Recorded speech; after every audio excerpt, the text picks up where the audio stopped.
You became president of San Francisco State in 2019, just before the start of the COVID-19 pandemic, which is crazy timing. Yep. As I was doing research, could you maybe walk us through what that experience was like for you, and maybe how that experience evolved, year, 2, 3 years following the pandemic? So I didn't realize this growing up as a snarky New Yorker, but I am an inveterate optimist. And so I will tell you right away, my experience of COVID are entirely colored by mostly remembering the positive parts.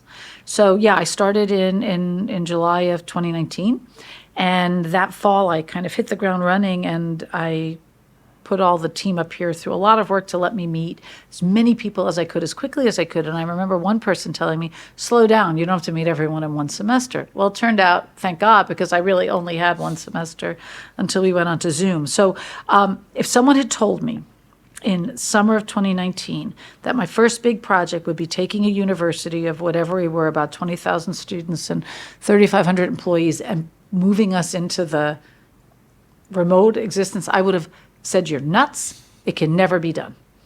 And then we did it. We turned the world upside down, and we didn't even know we were turning it upside down. When I first sent out the campus memo that we were going remote, it was okay, classes are canceled this week, and then next week is spring break. Then your professors are going to work with you via email or remotely for a week, and then see you in April of 2020. And I saw them again in August of 2021. So we didn't know we were remaking the world. So I'll tell you what I learned from that. And this goes a lot to my leadership style. And I think from what I've read, it's a leadership style that women tend to have more, not uniformly, but more. I could not make the decisions we needed to make with a small number of people around a table this size, i.e. my vice presidents. I realized very quickly, and I mean by the second week, that I needed a lot of voices at the table. And so we evolved a kind of campus pandemic planning group, and we just evolved it. We didn't have a plan for this. We had an emergency operations center, so we knew, and we activated them. They were ready to go. They were helping us with the immediate problem. But when we realized very quickly, and I think within 2 weeks we realized, this is not a quick emergency. This is it's going to last a while. We ended up here at San Francisco State with a group of what ultimately came to be about 25 people. And we met by Zoom. We met daily at first, and then 2 or 3 times a week, a couple times a week, and then once a week. And then by 2022, the spring of 22, it was once every so often. And it had a lot of people on it. It had all the vice presidents. It had a lot of associate vice presidents. It had assistant vice presidents. It had directors on it. It had faculty leadership from the Senate. It had student leadership. Eventually, it had representatives from the unions on it. And we would hash things out. And it goes to your earlier conversation about where then do you draw the line? Well, then I had to make some decisions. But I did it with a group of people on Zoom who could tell me how it was going to affect other people. Didn't mean we always got it right. But I do think that early in the pandemic, for the first 2 semesters, I think we did it better than other universities. I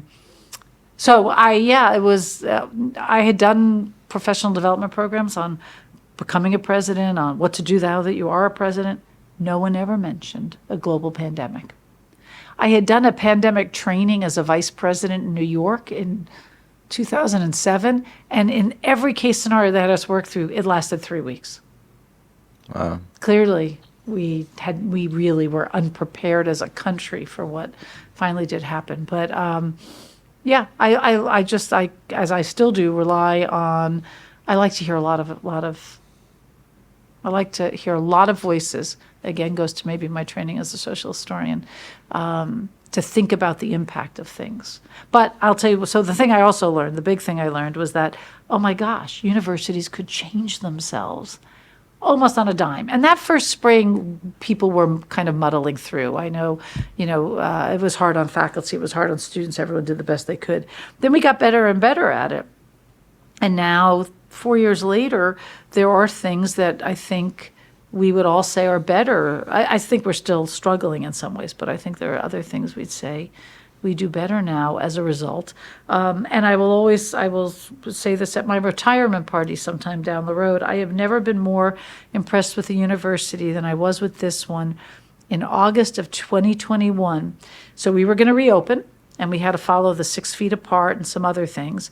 But the rules were changing. It was unclear. And then in July, Delta came. I think we all thought, we're going to make everybody get immunized, and everything's done.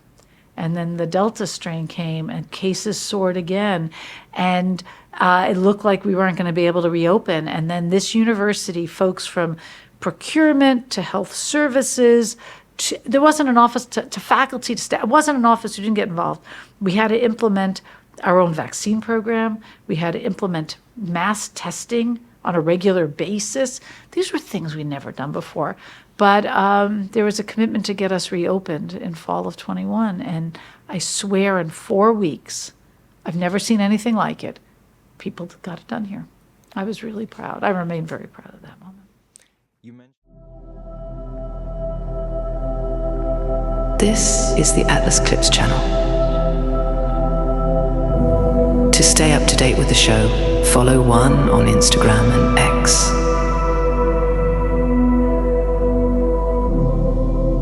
To watch full-length episodes, visit Atlas by Juan Martinez on YouTube and Spotify.